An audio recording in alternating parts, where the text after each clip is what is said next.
სოფელ კაპრეშუმში ხანძრის შედეგად დაზარალებული რიჟვაძეების ოჯახი ხელვაჩაურის გამგებელმა ნადიმ ვარშანიძემ მოინახულა.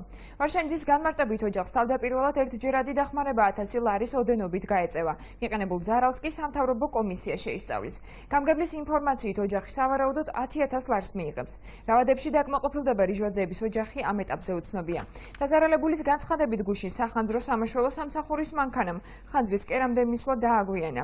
მიზეზად მოსახლეობა სასოფლო გზის მწყობრიდან გამოსვლას ასახელებს. ხელვაჩაურის გამგეობის წარმომადგენლები ირწმუნებიან, რომ აღნიშნულ მონაკვეთზე სახანძრო ავტომობილს წყალი დაეღვარა, რამაც გზის ატალახება გამოიწვია. ნადიმ ვარშანიძის თქმით, გზის რეაბილიტაცია უმოკლეს ვადაში დაიწყება. ხელვაჩაურის სახანძრო სამაშველო სამსახურში განმარტავენ, რომ გამოძახებაზე დაგვიანება მიწის ზედაპირზე ატალახებამ და გზის სივიწროვემ გამოიწვია. ხანძრის შემთხვევაში სახელმწიფო კერძოდ აჭარის ავტონომიური რესპუბლიკის ბიუჯეტიდან უყობს 10,000 ლარის ოდენობის თანხას.